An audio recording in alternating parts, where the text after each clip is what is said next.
The morning mist clung to the stone walls of Ravenshollow Castle as Lord Edmund Blackthorne paced the length of his father's solar. Through the narrow window, he could see the courtyard bustling with servants preparing for another day in the year of our Lord 1437. You will marry Lady Margaret of Westmarch before the harvest moon, his father, Earl William Blackthorne, declared from behind his oak writing desk. The union will secure our northern borders and bring 30 knights to our banner. Edmund's jaw tightened. At 24 years of age, he had successfully avoided matrimony longer than most nobles of his station. But his father's patience had finally worn thin. Father, I barely know the woman. We met once at court when she was but a child. Marriage is not about affection, my son. It is about duty, land, and alliances. The Earl's weathered fingers drummed against the parchment bearing the betrothal contract. Lady Margaret brings a substantial dowry and claims to fertile lands along the River Wye. Edmund turned away, his gaze falling upon the servants in the courtyard below. Among them, a young woman with auburn hair caught his attention. She carried herself with unusual grace as she crossed the cobblestones, her simple woolen dress marking her as one of the newer additions to their household staff. "Who is that girl?" he asked, more to distract himself from the unwelcome conversation than from genuine curiosity. His father glanced up briefly. "Which girl?" "Ah, you mean Rosalind. She arrived a fortnight ago from the village. Her father died of fever, leaving her with no means of support. Father Marcus recommended her for service in our kitchens." Edmund watched as Rosalind bent to feed scraps to the castle dogs, her movements gentle and deliberate. There was something about her that seemed different from the other servants. Perhaps it was the way she held her head high despite her lowly station, or the kindness she showed to even the humblest creatures. "The betrothal ceremony will take place next week," his father continued, oblivious to his son's distraction. "Lady Margaret's father will arrive with his retinue on Monday. I expect you to conduct yourself with appropriate dignity and enthusiasm." Edmund forced himself to focus on his father's words, though his mind kept drifting to the auburn-haired girl below. "And if I refuse?" Earl William's expression hardened. "You will not refuse. You are my heir, and you will do your duty to this family and our people. The Westmarch alliance has been negotiated for months. Breaking it now would be seen as an insult that could lead to conflict." The weight of responsibility settled heavily on Edmund's shoulders. As the eldest son, he had always known this day would come. But he had hoped for more time to find someone he could at least respect, if not love. The stories the travelling minstrels sang of courtly romance seemed like distant fantasies reserved for others. "Very well, father," he said finally, his voice resigned. "I will honour the betrothal." Earl William nodded with satisfaction. "Good. Now there are preparations to be made. The great hall must be readied for the ceremony, and we must ensure our guests are properly accommodated. Speak with the chamberlain about the arrangements." As Edmund left his father's solar, his thoughts remained troubled. The stone corridors of Ravenshollow suddenly felt more confining than ever before. He found himself walking toward the kitchens, telling himself he merely wished to inspect the preparations for their upcoming guests. The castle's kitchen was a bustling hub of activity, filled with the aroma of roasting meat and fresh bread. Servants hurried about their tasks, preparing the midday meal for the household. Edmund rarely ventured into this part of the castle, and his presence caused several servants to bow nervously. It was then that he saw her again, Rosalind, kneading dough at a wooden table near the great hearth. Her sleeves were rolled up to her elbows, and a light sheen of perspiration dotted her brow from the heat of the ovens. When she noticed him, she quickly wiped her hands on her apron and curtsied. "My lord," she said, her voice soft but clear, "is there something you require from the kitchens?" Edmund found himself momentarily at a loss for words. Up close, her eyes were the colour of spring moss, and there was an intelligence in them that surprised him. Most servants avoided direct eye contact with their betters, but Rosalind met his gaze steadily, without boldness or fear. "I was merely checking on the preparations for our guests," he managed to say. "You are Rosalind, is it not?" "Yes, my lord. Rosalind Miller." She paused, then added, "I want to thank you for allowing me to serve in your household. The position has been a blessing for me and my younger brother." Edmund had not known about a brother, but before he could inquire further, the head cook approached with questions about the evening's menu. The moment was broken, and Edmund found himself reluctantly drawn back to his duties, though his thoughts lingered on the young woman with the gentle manner and steady gaze. As he made his way through the castle, attending to various administrative matters, Edmund could not shake the feeling that his life was about to change irrevocably. The betrothal to Lady Margaret represented everything he had been raised to expect: duty, political advantage, and the continuation of his family's legacy. Yet something within him rebelled against the prospect of a loveless marriage. The afternoon brought visitors to the castle, merchants seeking an audience, reports from the bailiff about the harvest, and a messenger with news from the king's court. Edmund handled each matter with the competence expected of his station, but his mind kept wandering to green eyes and auburn hair. As evening approached and the household gathered for supper in the great hall, Edmund took his place at the high table beside his father. The hall was filled with the sounds of conversation and laughter, servants moving efficiently between the tables with platters of food and pitchers of ale. From his elevated position, Edmund found himself scanning the hall until he located Rosalind among the servants attending the lower tables. She moved with quiet efficiency, never drawing attention to herself, yet somehow commanding his notice nonetheless. "You seem distracted tonight, my son," Earl William observed, following his gaze. "Are you thinking about your bride-to-be?" Edmund forced a smile. "Of course, father. I am considering what manner of man I must be to prove worthy of such an advantageous match." His father seemed pleased with this response, raising his cup in a toast to the upcoming nuptials. Edmund lifted his own cup and drank, though the wine tasted bitter on his tongue. As he set down his goblet, he caught Rosalind's eye across the hall. For just a moment, their gazes held, and he saw something there. A flicker of understanding, perhaps, or sympathy. The moment passed quickly, but it left Edmund with a strange sense of anticipation mixed with dread. His future seemed predetermined, yet something told him that fate might yet have surprises in store for them all. The dawn of Monday brought with it the sound of hoofbeats on the castle's cobblestones and the blaring of horns announcing the arrival of Lord Geoffrey of Westmarch and his entourage. Edmund stood in the courtyard alongside his father, dressed in his finest doublet of deep blue velvet with silver threading, watching as nearly 50 riders approached through the morning mist. Lady Margaret rode side-saddle on a white palfrey, her figure elegant in a gown of rich burgundy wool trimmed with ermine. Even from a distance, Edmund could see that she had grown into a beautiful woman since their brief encounter at court 5 years prior. Her blonde hair was elaborately braided and covered with a silk veil, and she carried herself with the poise expected of a nobleman's daughter. "She is lovely, is she not?" Earl William murmured to his son as the procession drew nearer. "Lord Geoffrey has raised her well. They say she speaks Latin fluently and can manage a household with great skill." Edmund nodded politely, though his attention was divided. From the corner of his eye, he noticed Rosalind among the servants gathered to witness the arrival. She stood apart from the others, her expression unreadable as she watched the grand procession. Their eyes met briefly across the courtyard, and Edmund felt an unexpected pang of something he could not quite name. Lord Geoffrey dismounted first, a robust man in his 50s with greying hair and keen blue eyes. He approached with the confidence of one accustomed to wielding power, his retinue falling into formation behind him. "William, my old friend," Geoffrey called out, embracing Earl William warmly. "The years have been kind to you, and this must be Edmund.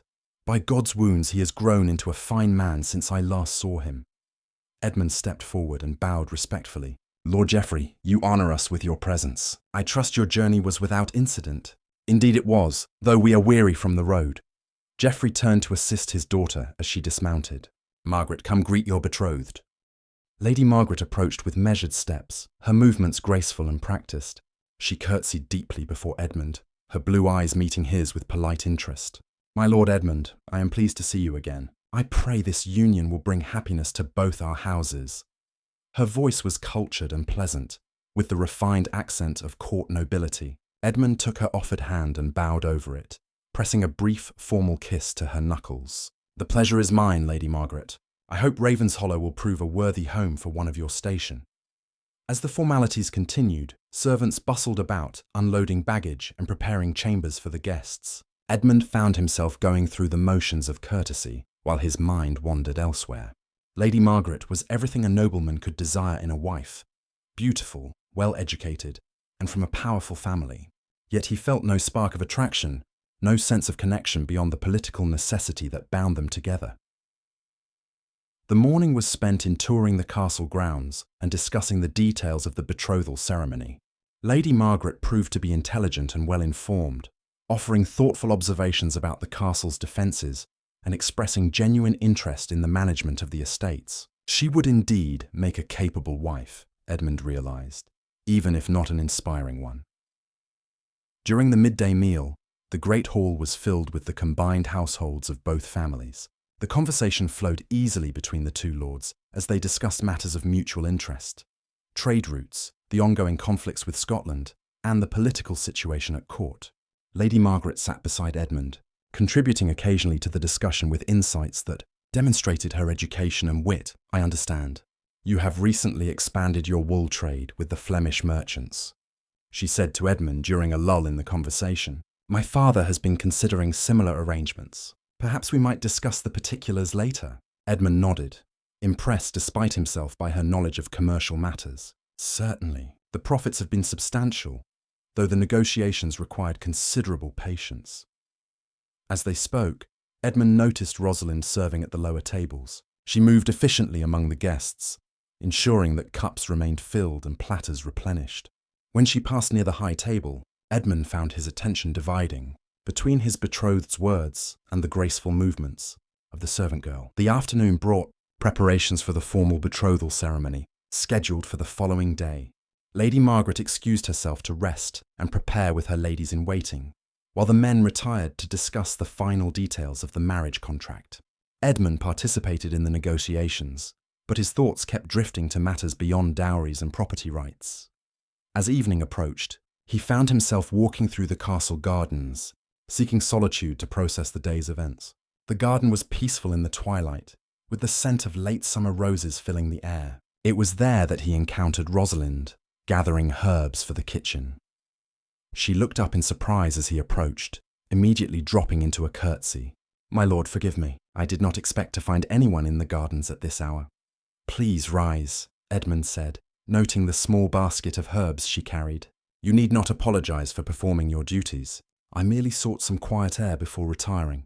Rosalind straightened, but kept her eyes respectfully lowered. "Lady Margaret is very beautiful, my lord. The castle speaks of little else but the upcoming ceremony." There was something in her tone that made Edmund study her more carefully. "And what do you think of such matters, Rosalind?" She hesitated before answering, as if weighing her words carefully. "I think that marriages among the nobility serve purposes beyond the happiness of those involved, my lord. It is not my place to judge such arrangements." Her response was diplomatically phrased, yet Edmund sensed there was more she might have said. "But surely you have thoughts on the matter of marriage itself. Do you not hope for such a union in your own future?" A slight flush coloured her cheeks. "I am but a servant, my lord. My concerns are more immediate, ensuring my brother receives proper care and serving your household faithfully. Marriage is a luxury I cannot afford to contemplate." Edmund found himself moving closer, drawn by her honesty and the quiet dignity with which she spoke. "Surely you do not believe yourself unworthy of such happiness simply because of your station?" She looked up then, meeting his eyes directly for the first time since their conversation began. "Happiness takes many forms, my lord. I find contentment in honest work and in knowing that my brother is safe and fed. Perhaps that is enough." Something in her gaze stirred Edmund in a way that Lady Margaret's polished beauty had not. There was strength in Rosalind's quiet acceptance, yet also a hint of wistfulness that suggested dreams reluctantly set aside. He realised he was standing closer to her than propriety dictated, close enough to catch the faint scent of lavender from the herbs she had gathered. "Edmund!" The call came from across the garden, and both he and Rosalind turned to see his father approaching with Lord Geoffrey. "There you are, my son. We have been looking for you." Rosalind immediately stepped back and curtsied deeply. "My lords," she murmured, clearly preparing to withdraw. "One moment," Edmund said, surprising himself. "Father Lord Geoffrey, this is Rosalind Miller, one of our household servants. She's been gathering herbs for tomorrow's feast preparations." Both older men glanced at her briefly, their attention clearly elsewhere. "Very good," Earl William said dismissively. "We need to discuss the ceremonial arrangements with you, Edmund. The bishop will arrive shortly after dawn." As the three men walked back toward the castle, Edmund found himself glancing back at Rosalind, who remained in the garden watching their departure. Something had shifted during their conversation, though he could not quite identify what it was. All he knew was that the prospect of his betrothal ceremony had become even more complicated than before. That night, as he lay in his chamber listening to the sounds of the castle settling into sleep, Edmund's thoughts remained troubled. Tomorrow would seal his fate, binding him to a woman he respected but did not love, in service to duties he understood but did not embrace. Yet it was not Lady Margaret who occupied his thoughts as sleep finally claimed him, but rather a pair of green eyes and the quiet dignity of a servant girl who gathered herbs in the twilight.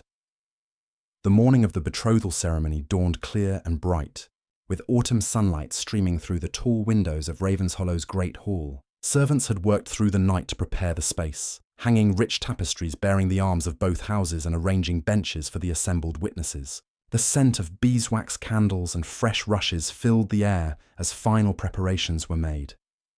Edmund stood before a polished bronze mirror in his chamber while his valet adjusted the folds of his ceremonial robes.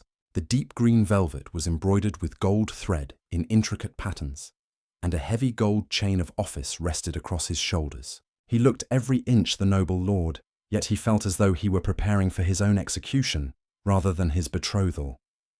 "You appear troubled, my lord," observed Thomas, his long-time valet. "Are you not pleased with the match?" Edmund considered the question carefully before responding. "Lady Margaret is everything a man could desire in a wife, Thomas. The fault lies not with her, but perhaps with my own selfish nature." Thomas, who had served the family for 20 years and knew Edmund since childhood, nodded understanding. "It is natural to feel apprehensive before such a momentous occasion, my lord. Many great loves have grown from arranged marriages." "Perhaps," Edmund replied, though his heart remained unconvinced. Through his window, he could see guests arriving for the ceremony, neighbouring lords with their retinues, representatives from the church and various dignitaries who wished to witness the union of two powerful houses. A knock at the door interrupted his brooding. "Enter!" he called, expecting to see his father, or perhaps a messenger with some last-minute detail requiring his attention. Instead, Rosalind stepped into the chamber, carrying a silver tray bearing a goblet of wine and various small items. "Forgive the intrusion, my lord," she said, setting the tray on a nearby table. "Your father requested that I bring you some refreshment and these tokens for the ceremony." Edmund's pulse quickened at the sight of her.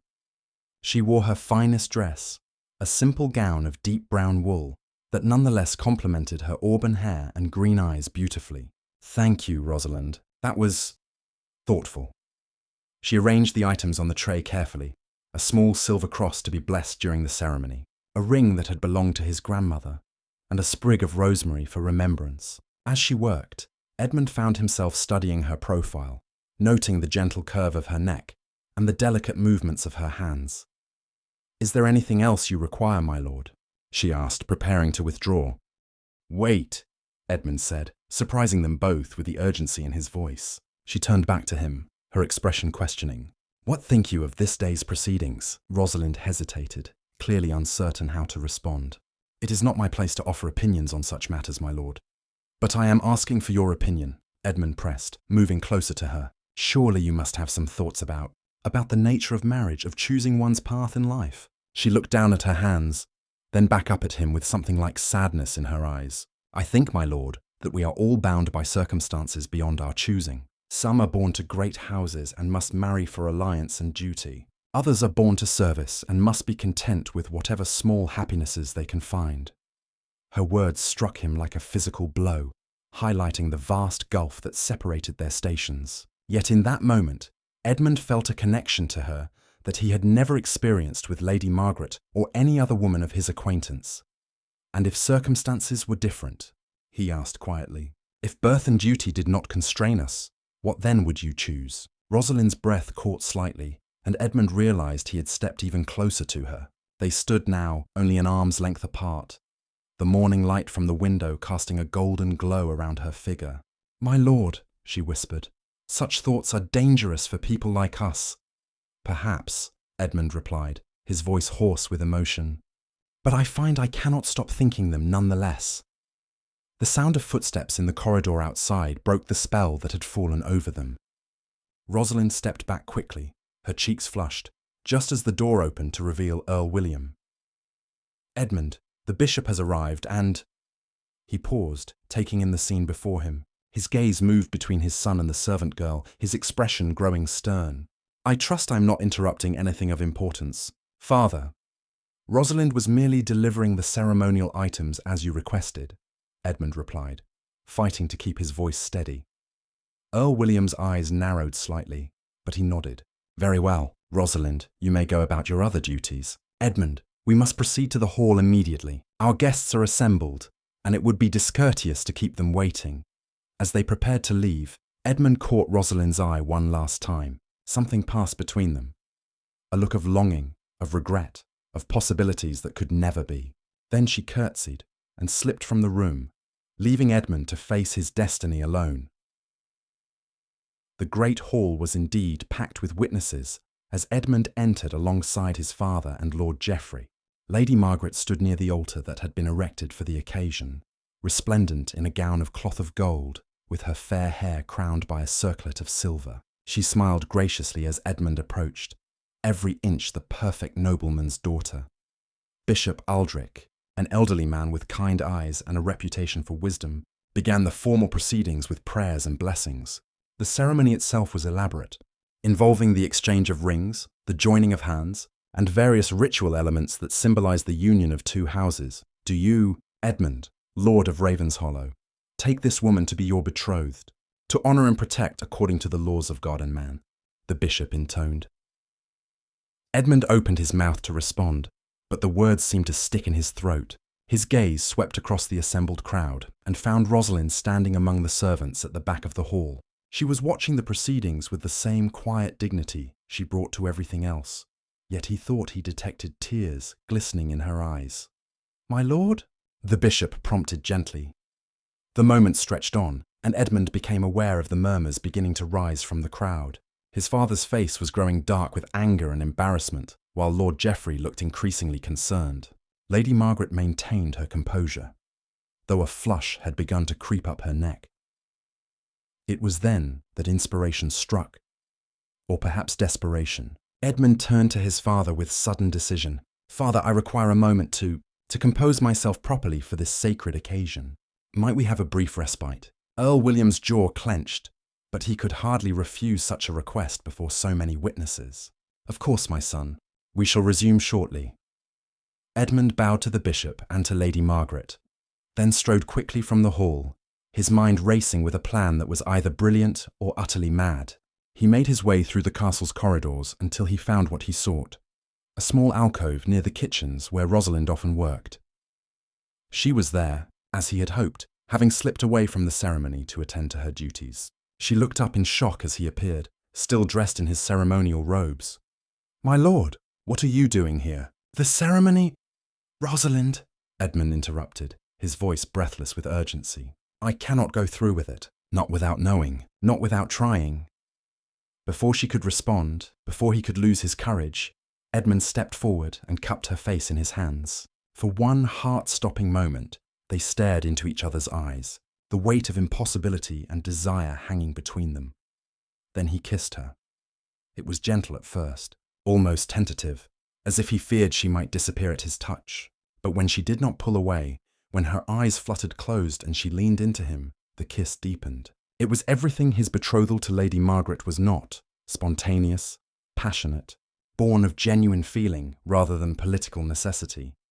When they finally broke apart, both were breathing heavily, their foreheads resting against each other. "My lord," Rosalind whispered, her voice shaking, "this is madness." "Yes," Edmund agreed, his thumb tracing the curve of her cheek. "Complete and utter madness, and yet it is the most sensible thing I have ever done." The sound of approaching footsteps forced them apart, reality crashing back around them like cold water. Edmund straightened his robes and tried to compose himself, while Rosalind smoothed her hair with trembling hands. This cannot," she began, but Edmund silenced her with a look. "I know," he said quietly, "but it has happened nonetheless, and now I must decide what manner of man I truly am." Edmund returned to the great hall with his heart pounding and his mind in turmoil. The taste of Rosalind's kiss still lingered on his lips, and the memory of her soft gasp when he had pulled her close threatened to overwhelm his carefully maintained composure. As he took his place beside Lady Margaret, he could feel the weight of dozens of expectant gazes upon him. "Are you quite well, my lord?" Lady Margaret asked quietly, her blue eyes searching his face with genuine concern. "You appear rather pale." Her kindness only served to deepen Edmund's guilt. She deserved better than a betrothed whose thoughts were consumed by another woman. "Forgive me, my lady. I was merely overwhelmed by the magnitude of this moment." Bishop Aldrich cleared his throat and prepared to resume the ceremony.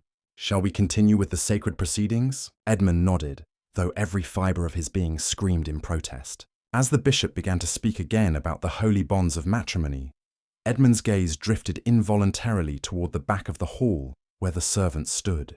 Rosalind had returned and stood with downcast eyes, her face carefully composed, but her hands clasped so tightly before her that her knuckles had turned white. "The union of marriage," Bishop Aldrich intoned, "is not to be entered into lightly, but reverently, discreetly, and in the fear of God. It is ordained for the mutual society, help, and comfort that one ought to have of the other, both in prosperity and adversity." The words seemed to mock Edmund's situation. What comfort could he offer Lady Margaret when his heart belonged elsewhere? What society could they build upon a foundation of duty rather than affection? Yet he knew that his personal desires were insignificant compared to the needs of his people and the stability of the realm. As the ceremony progressed through its ritual stages, Edmund found himself mechanically performing each required action, while his mind raced with the implications of what had transpired in the alcove. That single kiss had changed everything, confirming what he had tried to deny, that he had fallen deeply in love with a woman he could never openly claim. When the time came for the formal exchange of vows, Edmund's voice was steady despite the storm raging within him. "I, Edmund, take thee, Margaret, to be my wedded wife, to have and to hold from this day forward, for better or worse, for richer or poorer, in sickness and in health, to love and to cherish, till death us do part." Lady Margaret repeated her own vows with equal solemnity, her voice clear and unwavering. When Bishop Aldrich pronounced them formally betrothed, the hall erupted in cheers and applause. Musicians began to play, and servants appeared with wine to toast the newly betrothed couple. Edmund accepted the congratulations of the assembled lords with appropriate grace, all while feeling as though he were watching the proceedings from outside his own body. His father beamed with satisfaction. Lord Geoffrey appeared well pleased with the match, and Lady Margaret conducted herself with the poise befitting her new station as the future Countess of Ravenshollow. The celebration feast that followed was elaborate, even by the standards of medieval nobility. Course after course emerged from the kitchens. Roasted peacock presented with its feathers intact, elaborate pastries shaped like castles and ships, and sweet wines from distant lands. The great hall resonated with laughter, conversation, and the music of lute and harp. Throughout the meal, Edmund sat beside his betrothed, participating in the expected conversations while his attention remained divided. Lady Margaret proved herself an accomplished conversationalist, discussing everything from the management of estates to the latest developments at the royal court. Under different circumstances, Edmund might have found her company genuinely enjoyable. "I have heard much praise of your library, my lord," she said, during a lull in the general conversation. "I confess I am quite eager to examine your collection of manuscripts. My father has provided me with an excellent education, but I am always hungry for new knowledge." "You are most welcome to make use of any books that interest you," Edmund replied. "I believe you will find several treatises on estate management that might prove valuable, as well as works of philosophy and theology." Their conversation was interrupted by Lord Geoffrey, who rose to offer a toast to the newly betrothed couple. "To the union of two noble houses," he declared, raising his goblet high. "May this alliance bring prosperity to both our lands and many strong sons to carry on our bloodlines." The hall echoed with shouts of approval as everyone raised their cups. Edmund drank the toast mechanically, though the wine tasted like ash in his mouth. Across the hall, he caught sight of Rosalind serving at one of the lower tables. She moved with her usual quiet efficiency, but he noticed that she avoided looking in his direction. As the evening wore on, various entertainments were presented for the guests' enjoyment. A troupe of acrobats performed daring feats, storytellers recounted tales of ancient heroes, and musicians played both lively dances and romantic ballads. During one particularly poignant song about a knight's devotion to his lady love, Edmund found himself studying Lady Margaret's profile in the candlelight. She was undeniably beautiful, with delicate features and an air of refined elegance. Any man would be fortunate to call her wife, and Edmund knew he should count himself blessed by such an advantageous match. Yet as he watched her gracefully accept the compliments of other guests, he could not shake the feeling that they were two actors playing roles in a drama neither had chosen. The evening's festivities continued well past midnight, but eventually the guests began to retire to their chambers. Edmund found himself walking Lady Margaret to the solar that had been prepared for her use, accompanied by her ladies-in-waiting and under the watchful eye of her duenna. "I hope today's events have met with your approval, my lady," Edmund said as they paused outside her door. Margaret smiled, and for the first time that day, her expression seemed genuinely warm rather than merely polite. "Indeed they have, my lord. I confess I was nervous about this arrangement, but you have been most courteous and kind. I believe we shall deal well together." Her words were meant as a compliment, yet they struck Edmund like a dagger to the heart. She deserved so much more than mere courtesy and kindness. She deserved a husband who loved her with the passion he felt for another. "Good night, my lady," he said, bowing over her hand. "Rest well." After seeing Margaret safely to her chambers, Edmund found himself unable to return to his own rooms. Instead, he wandered through the castle's corridors, his mind churning with conflicting emotions. His duty was clear. He must honour his betrothal and marry Lady Margaret as planned. Yet his heart yearned for something he could never openly claim. His aimless wandering eventually brought him to the castle's chapel, a small stone chamber lit only by a few votive candles before the altar. The space was peaceful and cool, offering a respite from the heat and noise of the celebration. Edmund knelt before the crucifix and tried to pray for guidance, but the words would not come. It was there that his father found him an hour later. Earl William entered the chapel quietly, his expression unreadable in the flickering candlelight. "The guests have all retired," he said, settling beside his son on the stone kneeler. It was a successful day. Lord Geoffrey is well pleased with the arrangements, and Lady Margaret appears content with the match. Edmund nodded without speaking, his gaze fixed on the carved figure of Christ upon the cross. "You did well today, my son," his father continued, "though I noticed you seemed distracted during parts of the ceremony. Is there something troubling you?" For a moment, Edmund considered confessing everything. His growing feelings for Rosalind, his doubts about the marriage, his fear that he was making a terrible mistake. But he knew such honesty would only bring pain to all involved. "I was merely overwhelmed by the weight of responsibility," he said finally. "Marriage is a serious undertaking, and I want to be worthy of Lady Margaret's trust." Earl William placed a hand on his son's shoulder. "Such concerns show wisdom beyond your years. Many young men enter marriage thinking only of their own desires, without considering their duties to their wives and families. Your thoughtfulness does you credit. If only you knew," Edmund thought bitterly, "if only you knew how thoroughly my desires conflict with my duties." They knelt together in silence for several more minutes before his father rose to leave. "Come, Edmund, tomorrow brings new responsibilities, and you will need your rest. The marriage ceremony is but 3 weeks away, and there is much yet to be arranged." As Edmund followed his father from the chapel, he caught sight of a figure moving through the shadows near the servants' quarters. Even in the dim light, he recognized Rosalind's graceful silhouette. She paused for a moment, as if sensing his gaze, then disappeared into the darkness.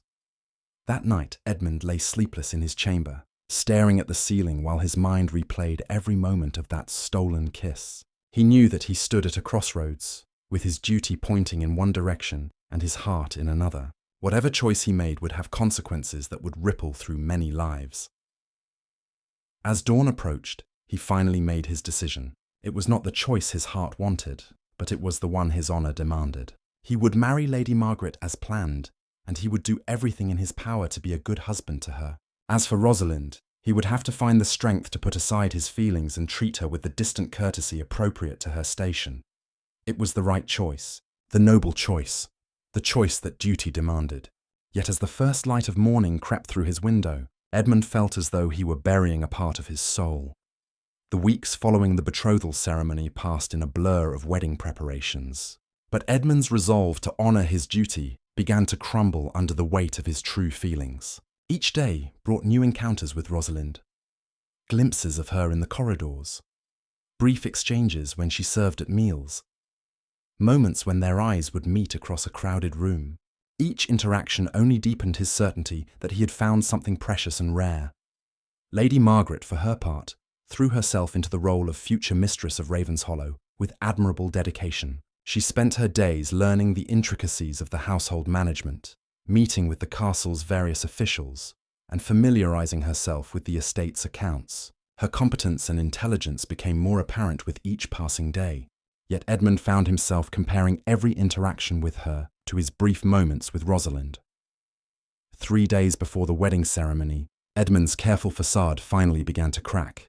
He had been reviewing supply lists with the castle's steward when he noticed Rosalind in the courtyard below, teaching her younger brother to read using scraps of parchment and a piece of charcoal. The boy, perhaps 10 years of age, was thin but bright-eyed, hanging on his sister's every word as she carefully formed letters in the dirt.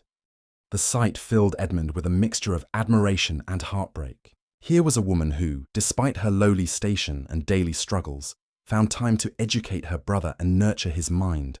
The contrast with his own privileged existence struck him forcefully. That evening, Lady Margaret approached him in the solar, where he had been attempting to focus on correspondence. She carried herself with her usual grace, but there was something different in her manner, a hesitancy that was unlike her normal confidence. "My lord," she began, settling into a chair across from him, "might I speak freely with you about a matter of some delicacy?" Edmund set down his quill and gave her his full attention. "Of course, my lady. What concerns you?" She folded her hands carefully in her lap, choosing her words with obvious care. "I have observed you these past weeks, and I cannot help but notice that you seem distracted, melancholy even. If I have done something to displease you, I would have you tell me plainly, so that I might correct it." Her directness caught Edmund off guard. He had thought himself more successful at maintaining appearances.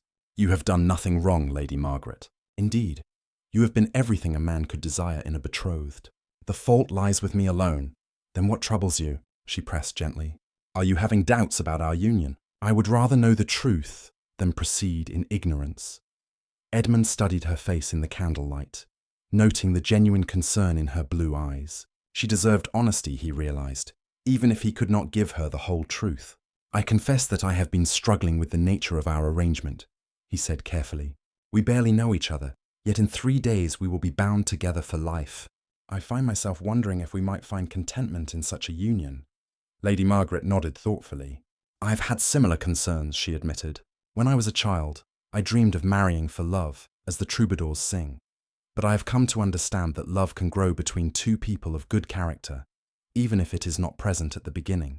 My mother often told me that respect and kindness are firmer foundations for marriage than passion, which may fade with time." Her words were wise and mature, yet they only served to highlight Edmund's internal conflict. "And if one of us should find that our heart has already been given elsewhere?" he asked quietly. Lady Margaret's eyes widened slightly at this question, and Edmund realized he had revealed more than he intended. She studied his face intently for several moments before responding. "Then I would say that person faces a choice between duty and desire," she said slowly, "and that the choice they make will define the kind of person they truly are." She paused, then added with surprising gentleness, "I would also say that if such a person were to choose duty over personal happiness, they would have my respect and understanding, even if they could not give me their whole heart." Her response stunned Edmund with its generosity and insight. Here was a woman of remarkable character, offering him forgiveness for feelings she could only guess at. The knowledge made his situation even more agonizing. How could he hurt someone so kind and understanding? That night, Edmund walked the castle ramparts under a canopy of stars, wrestling with his conscience. The wedding was mere days away, and soon it would be too late to change course. Yet every instinct screamed against binding himself to one woman while loving another. It was near midnight when he encountered Rosalind in the kitchen gardens, gathering herbs by moonlight. She looked up startled as he approached, immediately dropping into a curtsy. "My lord, I did not expect—" "Rosalind," he interrupted, his voice hoarse with suppressed emotion. "We must speak plainly, you and I. The wedding approaches, and soon such conversations will be impossible." She straightened slowly, her expression guarded. "What would you have me say, my lord? We both know the reality of our situations." "Do we?" Edmund moved closer, drawn by the moonlight playing across her features. I know only that I have tried to do my duty, tried to honor my obligations, and found myself unable to forget what passed between us. Tell me truthfully, do you feel nothing for me beyond the respect due to your lord? Rosalind's composure wavered, and for a moment he saw the depth of feeling she'd been hiding. My lord, what I feel matters not. You are to be married to a lady of noble birth, and I am but a servant. Even speaking of such things is dangerous for both of us. But if circumstances were different, Edmund pressed, stepping closer still. If I were free to choose, what then would your answer be? Tears glistened in her eyes as she looked up at him. If circumstances were different, my lord, if you were free to choose, and if such a choice would not bring ruin upon us both, then I would tell you that I have loved you since the first moment we spoke, and that knowing I can never be yours is breaking my heart. Her words shattered the last of Edmund's resistance. Without considering the consequences, he pulled her into his arms and kissed her with all the passion and longing he had been suppressing. She melted against him, her arms wrapping around his neck as if she never wanted to let him go. When they finally broke apart, both were breathing heavily, their foreheads pressed together in the moonlight. We cannot continue this way, Edmund whispered. I cannot marry Lady Margaret with my heart belonging to you, yet neither can I break a betrothal that would bring shame to both our houses and possibly lead to conflict. Then what are we to do? Rosalind asked, her voice barely audible. Edmund's mind raced through possibilities, most of them impossible or disastrous. Then, suddenly, an idea began to form. Desperate, perhaps, but not entirely without precedent. There may be a way, he said slowly. It would require great courage from both of us, and the outcome would be uncertain. Are you willing to trust me? She looked into his eyes and nodded without hesitation. I would follow you anywhere, my lord. The next morning, Edmund requested a private audience with Lady Margaret. They met in the solar, with morning sunlight streaming through the tall windows. Edmund had spent the night refining his approach, knowing that everything depended on her reaction. My lady, he began, I must speak to you about a matter of the utmost importance. What I am about to tell you may shock you, and I pray you will hear me out before passing judgment. Lady Margaret settled herself calmly, though he could see tension in the set of her shoulders. I am listening, my lord. I have fallen in love with another, Edmund said directly, deciding that complete honesty was his only hope. Not by choice, not through any fault of yours, but against all reason and propriety. I cannot in good conscience bind you to a marriage with a man whose heart belongs elsewhere. To her credit, Lady Margaret did not faint or weep or rage. Instead, she studied his face with intelligent eyes. And what do you propose to do about this situation? I propose to release you from this betrothal, Edmund said. I know it will cause scandal and political complications, but you deserve better than a husband who cannot love you as you deserve to be loved. Lady Margaret was quiet for a long moment, her gaze distant as she considered his words. When she finally spoke, her voice was steady and thoughtful. And what of the woman you love? Is she free to marry you? She is, Edmund replied, though the match would be considered unsuitable by many. Because she is not of noble birth? Edmund nodded, impressed again by her perceptiveness. Lady Margaret rose and walked to the window, looking out at the castle grounds below. My lord, what you propose would indeed cause great scandal. My father would be furious, your father would be disappointed, and there would be political consequences for both our houses. Edmund's heart sank, thinking she was about to refuse his proposal. But then she turned back to him with an unexpected smile. However, she continued, I find myself oddly relieved by your honesty. I too have felt the awkwardness of our arrangement, though I had attributed it to natural nervousness. If you truly believe you cannot be happy with me, then perhaps this is indeed the wisest course. You would agree to release me from the betrothal? Edmund asked, hardly daring to hope. I would, she replied, but I have conditions. First, you must present this to our families as a mutual decision based on incompatibility discovered during our betrothal period. I will not be painted as a rejected woman. Second, you must ensure that my father receives appropriate compensation for the expenses he has incurred and the political embarrassment this will cause. Third, you must promise me that whoever this woman is, she is worthy of the sacrifice you are making. Edmund felt a surge of gratitude and respect for this remarkable woman. She is, my lady. She is kind, intelligent, and possesses a nobility of spirit that surpasses her humble birth. I give you my word on all your conditions." The conversation with their fathers was more difficult than either Edmund or Lady Margaret had anticipated. Earl William raged about duty and honour, while Lord Geoffrey threatened everything short of war. But Lady Margaret proved herself a formidable ally, presenting their decision with such logic and composure that even the angry fathers eventually had to acknowledge the wisdom of not forcing an unwilling marriage. 2 days later, the wedding guests were informed that the marriage had been mutually postponed due to concerns about compatibility. Many were shocked, but the careful presentation of the situation by both families prevented outright scandal. That evening, as the frustrated wedding guests prepared to depart, Edmund found Rosalind in the chapel. She knelt before the altar, praying for guidance about their uncertain future. "Rosalind," he said softly, approaching her carefully.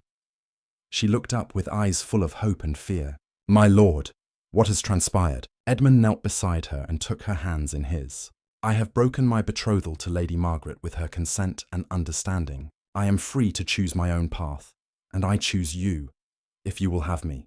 Tears of joy streamed down her face as she threw her arms around him. "But what of your family? What of your position?" "There will be consequences," Edmund admitted. "My father is furious, and there will be those who condemn our union. But I have come to understand that true nobility lies not in birth but in character, and I would rather face the world's censure with you beside me than live in comfort without you." Their wedding, held quietly in the castle chapel 3 months later, was attended by only a handful of witnesses. Lady Margaret, who had by then formed a genuine friendship with both Edmund and Rosalind, sent her blessing along with a generous wedding gift. Earl William, though still disapproving, eventually came to accept his son's choice when he witnessed the obvious love and devotion. Between the couple, Edmund's decision to marry beneath his station did cause some political complications and social censure, as he had expected. However, his wise governance and the obvious happiness of his marriage gradually won over most of his critics. Rosalind proved herself an able and compassionate mistress of the castle, beloved by the servants and respected by the tenants for her fairness and kindness. Years later, as Edmund watched his wife teaching their children to read in the same courtyard where he had first noticed her with her brother, he reflected on the choices that had led to their happiness.